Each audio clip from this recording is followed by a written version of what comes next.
Assalamualaikum warahmatullahi wabarakatuh. Perkenalkan, nama nama saya Dewi Pratiwi. Di sini saya akan menjelaskan tentang exploring agroforestry system dan practice in the tri dan inheritance of topal di mata kuliah agroforestry. Baiklah, untuk mempersingkat waktu langsung saja. Itu yang pertama adalah latar belakang. Agroforestry adalah suatu sistem tata guna lahan yang memadukan komponen pertanian dan kehutanan untuk memberikan manfaat ganda seperti pangan, kayu, pakan ternak, kayu bakar, serasa daun, obat-obatan yang berkaitan dengan pertanian dan kehutanan dalam benang dan periode tertentu. The International Center of Research of Agroforestry (ISRAF) telah mendefinisikan agroforestry sebagai sistem penggunaan lahan yang mengintegrasikan pohon dengan tanaman pertanian dan atau hewan serta bersamaan atau berurutan untuk mendapatkan produktivitas yang lebih tinggi, lebih banyak keuntungan ekonomi, dan manfaat sosial dan ekologi yang lebih baik berdasarkan hasil yang berkelanjutan daripada yang dapat diperoleh dari monokultur pada unit lahan yang sama, terutama dalam kondisi input teknologi tingkat rendah dan lokasi marginal. Sistem tahunnya adalah sistem Watani yang dipraktikkan di Tamagadi Barat pada awal 1970-an oleh Departemen Kehutanan, saat itu bekerjasama dengan proyek pengembangan kehutanan Sagarna untuk melindungi hutan Soraya robusta yang tersisa dan pepohonan asosiasi di Nepal Tengah dengan melibatkan penduduk desa yang miskin dan tidak memiliki tanah. Sebagai penanam tahunnya, mereka menanam tanaman di bawah pohon sisa di antara perkebunan baru untuk jangka waktu 3 tahun sampai 4 tahun. Departemen Kehutanan telah menanam jenis pohon seperti Eucalyptus camaldulensis, Dalbergia siso, dan Tectona grandis. Spesies seperti Diames, Brassica juncea, dan sayuran musim lainnya ditanam di antara area di mana tanaman pertanian dipanen 2 kali setahun. Selanjutnya adalah tujuan. Tujuan dari penelitian ini adalah mengungkapkan skenario sistem Watani komersial yang muncul secara bertahap di wilayah ini, meskipun berkelanjutan sistem Watani tradisional diamati di sebagian besar wilayah terai dan perbukitan. Ketersediaan tenaga kerja yang tidak memadai, fragmentasi lahan, fluktuasi harga pasar, kurangnya pengetahuan dan penggunaan hewan liar adalah beberapa tantangan utama yang diamati di terai dan perbukitan Nepal. Selanjutnya adalah metode penelitian. Adapun metode penelitian juga menggunakan 2 metode, yaitu metode pengumpulan data kualitatif dan data primer.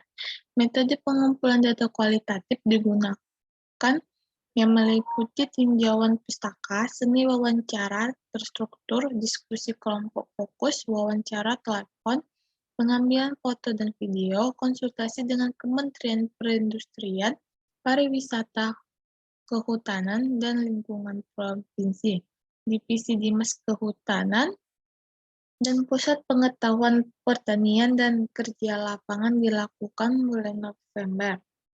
Adapun data primer yang dikumpulkan melalui survei lapangan pertanian agroforestry, wawancara dengan pemilik dan pekerja pertanian, dan diskusi kelompok terfokus dilakukan di lokasi yang diperlukan.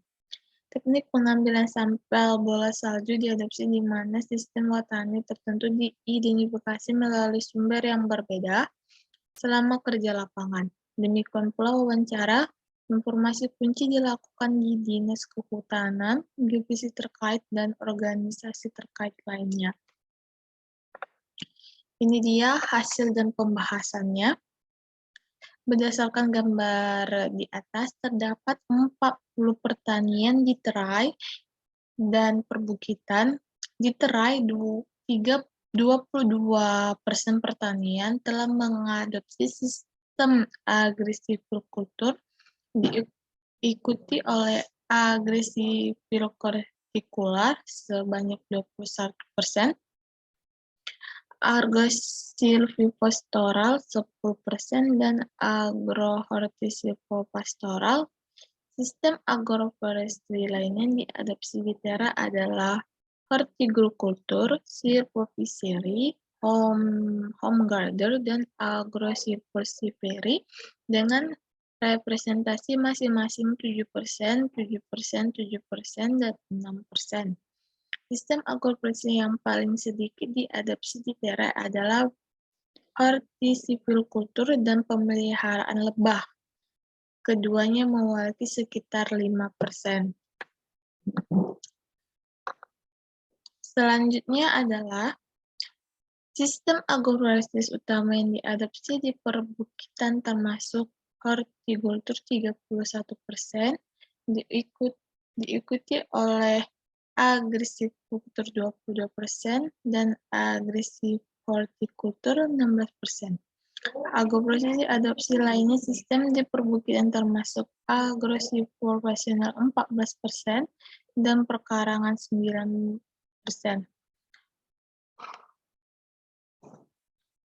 Horticultura dan silvopastoral ditemukan memiliki adopsi terendah di perbukitannya masing-masing mewakili 5% dan 3%. Diversifikasi tertinggi dari praktik agroforestry yang diadopsi diamati dalam sistem agresiviculture di Terai dan daerah perbukitan Nepal, menunjukkan agresiviculture sebagai sistem yang paling disukai dan terdiversifikasi yang dipraktikkan di Terai dan perbukitan Nepal, diikuti oleh horticulture,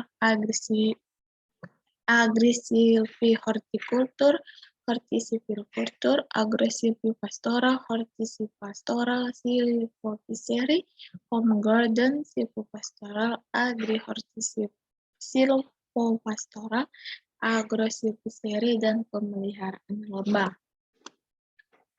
Selanjutnya adalah tantangan pengembangan agroforestry di Terai dan perbukitan.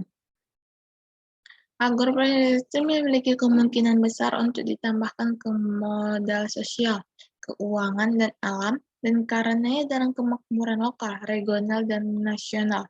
Sebagian besar petani menghadapi kekurangan output pekerja pertanian karena perpindahan penduduk desa ke daerah perkotaan dan negara asing untuk kehidupan dan layanan yang lebih baik. Diptokarapasiasi siso Elaisocopacece, nama ilmiah SN Dahbemicra exoletalista monopetalamitasa, yaitu banding 1, 7, dan 8. Sebagian besar wilayah Terai, petani cenderung menanam pohon saja daripada praktik agroforestry. Menanam pertanian dan tanaman kehutanan membutuhkan pemahaman tentang aspek silvikultur dan pengelolaan pohon dan tanaman. Para petani sangat senang menanam tanaman hutan dan membiarkan mereka tumbuh tanpa merawat air dan membersihkan dan lain-lain. Pengetahuan teknis petani untuk mengolah tanaman agroforestry secara serempak dan berurutan pada lahan yang sama adalah terbatas. Misalnya di distrik Sorket, Bangka, dan berada di Terai Barat, sebagian besar petani mengimpor bibit eucalyptus, tectona, dan bibit tanaman hortikultur lainnya dari pembibitan India. Dan untuk menjual lebih banyak bibit, penjual India menyarankan para petani untuk menanam bibit dalam jarak yang lebih dekat, sehingga hasil yang dapat dari hasil hutan dan pertanian lebih sedikit. Selain itu, sebagian besar petani merasa takut akan terlindungnya pohon agroforestry dan menghambat pertumbuhan tanaman pertanian di mana tanaman pertanian menjadi prioritas utama. Bibit tanaman hutan dan hortikultur yang berkualitas tinggi dan kuat tidak mudah tersedia. Bahkan jika tersedia, sulit untuk memastikan kualitasnya. Sebagian besar petani mengkhawatirkan ketersediaan bibit yang mudah dan bersertifikat yang diminati. Kombinasi tanaman pertanian dan spesies pohon memainkan peran penting untuk meningkatkan fungsi produktif dan protektif dari sistem watani. Sebagian besar pertanian agroforestry mengabaikan kombinasi spesifik spesies yang cocok. Sebagian besar petani telah menanam jenis pohon yang mudah didapat atau didistribusikan secara bebas oleh pemerintah ataupun non-pemerintah. Banyak praktek agroforestry, terutama dengan tanaman komersial seperti teh dan kapulaga yang beralih dari substensi ke komersial di wilayah barat dan timur. Selanjutnya, para petani prihatin dengan pemasaran produk agroforestry, kurangnya hubungan pasar dua arah, dan jaminan pembelian kembali produk agroforestry telah membuat petani enggan melanjutkan praktik tersebut dalam jangka panjang. Selain itu, birokrasi yang panjang dan melelahkan untuk mendapatkan izin yang pelepasan membuat para petani enggan untuk melanjutkan agroforestry di lahan pertanian mereka. Dan selanjutnya adalah kesimpulan. Praktek agroforestry yang berbeda diadopsi di Nepal untuk memenuhi kebutuhan mendesak para pakan ternak, kayu bakar, dan kayu berukuran kecil. Agroforestry memberikan dasar ekologis yang kuat untuk peningkatan produktivitas tanaman dan hewan, pengembangan ekonomi yang lebih banyak, keanekaragaman hayati yang lebih besar, dan peningkatan sosial serta berkelanjutan. Agrikultur tradisional adalah satu praktik buatannya yang diadopsi di sebagian besar terai dan perbukitan Nepal. Namun, praktek agroforestry secara bertahap bergeser ke arah komersial produk. Praktik agroforestry berbasis kayu dan tanaman komersial di terai dan praktik agroforestry berbasis buah di perbukitan cenderung komersialisasi, menunjukkan pergeseran paradigma dalam agroforestry tradisional di Nepal. Dalam studi ini, sistem agroforestry berbasis pohon ditemukan umum di terai, sedangkan pertanian dan hortikultur sistem agroforestry berbasis dominan di perbukitan.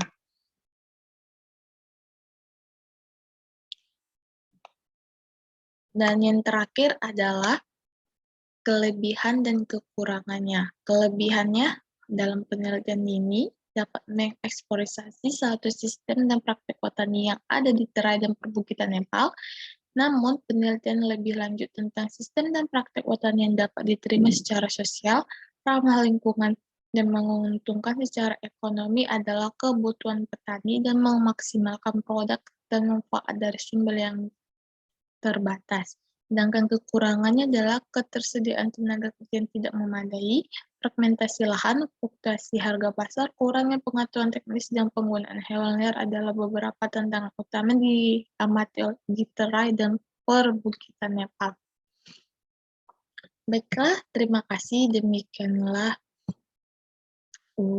tentang agroforestry di daerah Nepal dan sekitar perbukitannya.